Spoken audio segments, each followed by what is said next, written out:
Kempen pencegahan pembiakan nyamuk Aedes. Nama ahli kumpulan kami ialah Muhammad Zahidi bin Kasnan, Nur Aida Izzati binti Wahid, Nur Zunaina Amira binti Muhammad Zuki dan Nur Ainajla Huda binti Hamdan. Yang pertama ialah pengenalan. Sejak akhir-akhir ini, bilangan kes denggi telah mencapai hampir 100 juta dan kes demam denggi berdarah mencapai 500,000 kes setiap tahun di seluruh dunia. Bilangan kes denggi yang dilaporkan bagi demam denggi dan demam denggi berdarah yang berlaku di Malaysia semakin meningkat. Kebanyakan kes denggi di Malaysia dilaporkan berlaku di kawasan bandar, iaitu sebanyak 70% hingga 80%, di mana terdapatnya kepadatan penduduk yang tinggi dan pembangunan yang semakin maju, yang menjadi salah satu faktor peningkatan penyebaran demam denggi. Penyakit demam denggi ini berlaku adalah disebabkan oleh jangkitan salah satu daripada 4 virus denggi yang disebarkan kepada manusia melalui gigitan nyamuk betina Aedes yang membawa virus tersebut. Di Malaysia, vektor yang menyebabkan penyakit denggi ini terdiri daripada 2 spesies nyamuk Aedes, iaitu Aedes albopictus dan Aedes aegypti. Aedes ini merupakan sejenis nyamuk yang asalnya ditemui di kawasan tropika dan subtropika. Namanya diperoleh daripada perkataan Yunani kuno yang bererti tidak menyenangkan. Terdapat 4 jenis virus yang boleh menyebabkan demam denggi, iaitu DEN 1, DEN 2, DEN 3 dan DEN 4. Satu kajian telah mengatakan bahawa demam denggi telah menjadi salah satu masalah utama kesihatan awam antarabangsa dalam beberapa tahun kebelakangan ini. Jenis demam denggi yang paling bahaya ialah demam denggi berdarah. Ia merupakan punca utama kematian yang berlaku di kebanyakan negara. Hal ini kerana nyamuk berupaya menyebarkan penyakit berkenaan dalam jangka masa 8 hari sehingga 12 hari selepas menghisap darah manusia. Antara tanda-tanda atau gejala menghidap demam denggi ialah demam panas, sakit kepala, sakit tulang belakang, sakit sendi, loya dan sakit biji mata. Objektif kepada kempen pencegahan nyamuk Aedes. Yang pertama, masyarakat dapat mengetahui tentang bahayanya denggi dan kesan-kesannya. Yang kedua, dapat menyemarakkan sikap tanggungjawab dalam golongan masyarakat terhadap kebersihan persekitaran. Ketiga, masyarakat dapat mengetahui cara ataupun langkah untuk mengatasi pembiakan nyamuk Aedes. Keempat, menjadikan amalan kebersihan itu sebagai budaya dan amalan gaya hidup masyarakat. Dan yang terakhir, menghapuskan kawasan tempat biakan nyamuk Aedes di persekitaran perumahan masing-masing. Pernyataan masalah. Akhir-akhir ini isu berkaitan dengan penyakit demam denggi kian hari kian meruncing. Penyakit demam denggi adalah sejenis penyakit yang berbahaya dan ia boleh membawa maut. Dalam pada negara mahrumi pandemik COVID-19, virus denggi juga tetap perlu diperangi.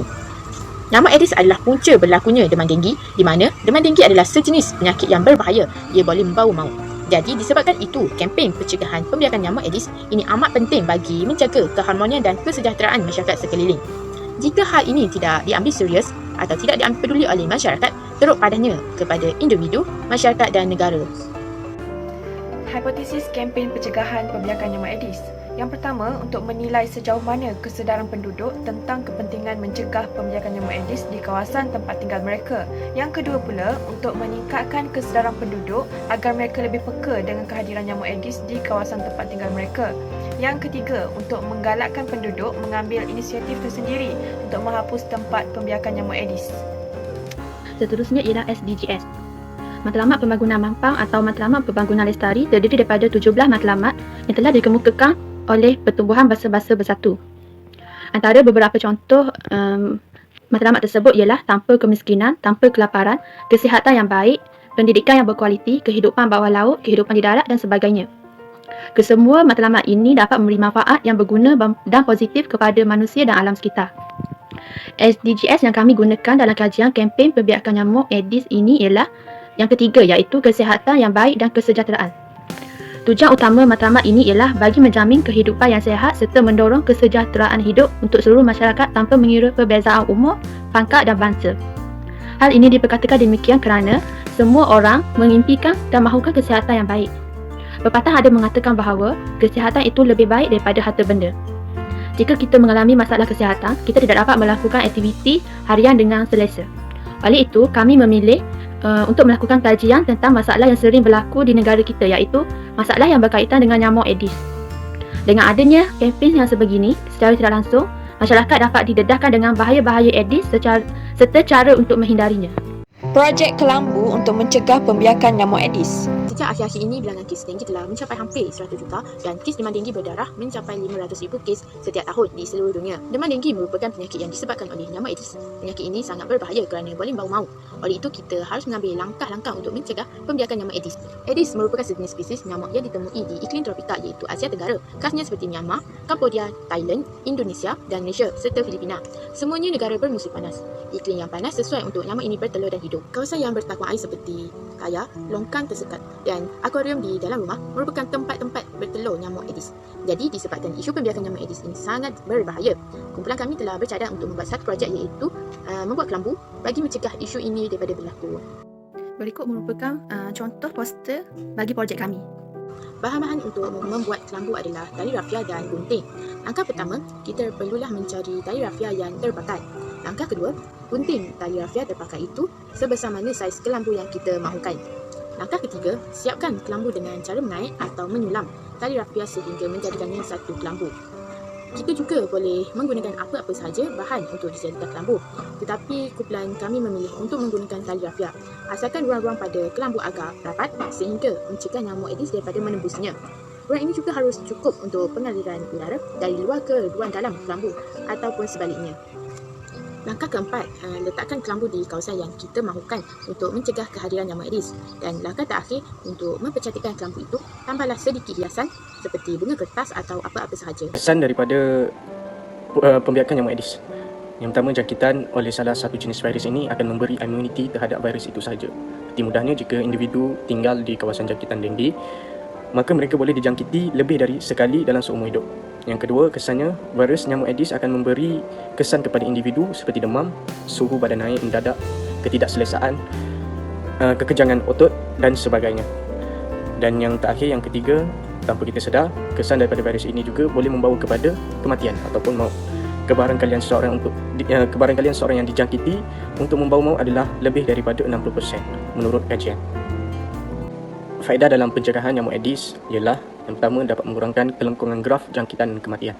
Dalam tempoh Januari hingga 20 Oktober 2020 lalu, jumlah kes demam denggi ialah lebih daripada 78% dibandingkan dengan tahun sebelumnya, iaitu tahun 2019 sebanyak 51.5%. Yang kedua, menjadikan suasana setempat lebih kondusif dan selesa untuk didiami. Berarti kata lain, selamat, selesa, sejahtera untuk didiami. Ini kerana Malaysia mempunyai kelembapan yang tinggi dan keadaan itu adalah kondusif kepada pembiakan dan ketahanan populasi vektor tersebut, kepantasan proses, replikasi virus serta boleh memberi kesan kepada corak hidup nyamuk seperti masa mengawan dan oviposition.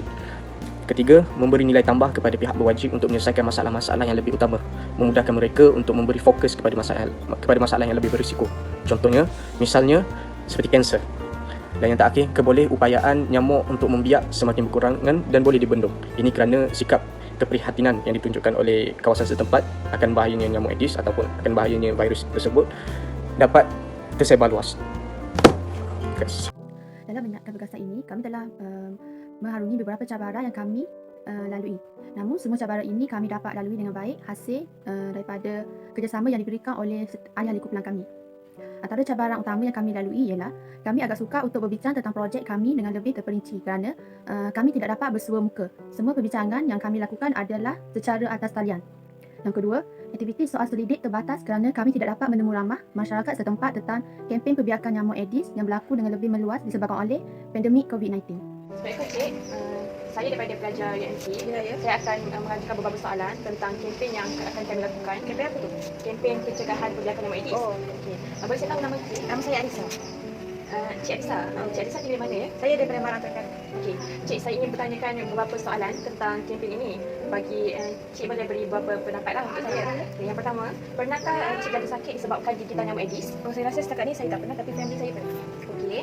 Dan soalan kedua ya, anda akan memberikan sokongan yang sepenuhnya sekiranya kempen pencegahan pembiakan nyamuk Aedes diadakan di kawasan anda? Bagi saya, kempen tu sangat-sangat perlulah setiap bulan ataupun setiap tahun 2 kali untuk kita cegah daripada Aedes ni. Seterusnya, adakah Cik setuju sekiranya seluruh penduduk di kawasan tempat tinggal Cik bekerjasama membasmi tempat pembiakan nyamuk Aedes? Saya sangat setuju dan kami biasanya memang akan bersama-sama untuk bergotong royong dalam membasmi Aedes ni. Setakat ini sahaja soalan saya. Terima kasih atas pendapat Cik. Demo Temu Bual. Okey. Assalamualaikum. Nama saya Nur Ain Najrah Huda binti Hamdan. Saya merupakan pelajar dari Universiti Malaysia Terengganu. Sebelum saya mulakan sesi temu bual ini, bolehkah anda perkenalkan diri anda terlebih dahulu? Okey, nama saya Nur Ain Atirah. Saya berasal dari Terengganu. Umur saya 21 tahun. Okey, saya ada beberapa soalan mengenai isu pembiakan nyamuk Aedes. Soalan pertama, adakah anda mengetahui cara nyamuk Aedes membiak? Dari pengetahuan saya, nyamuk dewasa ni dia akan membiak selama 7 hari. daripada telur jentik-jentik ke pompong dan sehinggalah menjadi nyamuk dewasa. Okay, soalan kedua, adakah kawasan perumahan anda mendapat gangguan nyamuk Aedes dalam bilangan yang banyak? Tidak pernah. Demo soal selidik. Boleh perkenalkan diri? Boleh. Nama saya Abdul Rahim. Umur? Umur 21 tahun. 21 tahun. Ya. Uh, Apa tu? tempat tinggal? Sebab tinggal kampung atas tu. Okey, saya ada beberapa soalan. Soalan pertama saya adalah, pernahkah anda jatuh sakit disebabkan gigitan nyamuk Aedes? Tidak. Tidak pernah. Okey, soalan kedua saya, anda akan sokongan sepenuhnya sekiranya kempen pencegahan pembiakan nyamuk Aedes diadakan di kawasan anda. Setuju? Ya, setuju. Okey. Dan soalan terakhir saya, adakah anda setuju sekiranya seluruh penduduk di kawasan tempat tinggal anda bekerjasama membasmi tempat pembiakan nyamuk Aedes? Ya, Setuju? setuju. Okey, itu saja soalan saya. Terima kasih. Okey. Graf bar dan peratusan soalan soal selidik. Soalan pertama, adakah kawasan anda mendapat gangguan nyamuk Aedes yang banyak? Responden yang menjawab ya adalah seramai 164 orang bersamaan 54.1%, manakala responden yang tidak mendapat gangguan nyamuk Aedes yang banyak adalah seramai 139 orang bersamaan 45.9%. Soalan kedua, adakah anda sedar bahawa aktiviti pencegahan tempat pembiakan nyamuk Aedes amat penting dilaksanakan terutama di kawasan rumah anda? Terdapat 288 orang responden yang menjawab ya bersamaan 95%, manakala jawapan tidak pula adalah seramai 15 orang sahaja bersamaan 5%. Soalan ketiga, pernahkah anda jatuh sakit disebabkan gigitan nyamuk Aedes? Responden yang memberikan jawapan pernah adalah lebih rendah berbanding tidak, iaitu seramai 108 orang bersamaan 35.5%, manakala jawapan tidak pula adalah lebih tinggi, iaitu seramai 196 orang bersamaan 64.5%. Soalan keempat pula adalah, pernahkah anda menghapus tempat pembiakan nyamuk Aedes? Responden yang memberikan jawapan pernah adalah lebih tinggi berbanding tidak pernah, iaitu seramai 268 orang bersamaan 88.5%, manakala jawapan tidak pernah pula adalah lebih rendah, iaitu seramai 35 orang sahaja bersamaan 11.5%. 5. Adakah anda akan memberi sokongan yang sepenuhnya sekiranya kempen pencegahan nyamuk Aedes diadakan di kawasan anda? Terdapat 294 orang responden yang menjawab ya bersamaan 97.4%, manakala jawapan tidak pula adalah seramai 8 orang sahaja bersamaan 2.6%. Soalan keenam, adakah anda tahu cara yang berkesan untuk mengurangkan pembiakan nyamuk Aedes? Responden yang menjawab ya adalah seramai 270 orang bersamaan 88.8%, manakala responden yang tidak tahu cara berkesan untuk mengurangkan gangguan nyamuk Aedes adalah seramai 34 orang sahaja bersamaan 11.2%. Kesimpulannya, pembiakan nyamuk Aedes berlaku disebabkan sikap masyarakat yang tidak peka terhadap kebersihan kawasan persekitaran. Oleh itu, semua pihak perlu berganding bahu mencegah pembiakan nyamuk Aedes dengan menjalankan projek kelambu yang telah disyorkan oleh kami. Projek ini dapat membantu menyelesaikan masalah gangguan nyamuk Aedes yang banyak di kawasan tempat tinggal penduduk. Tuntasnya, kempen pencegahan nyamuk Aedes ini sangat perlu dilakukan bagi memastikan penduduk dapat hidup dengan selesa.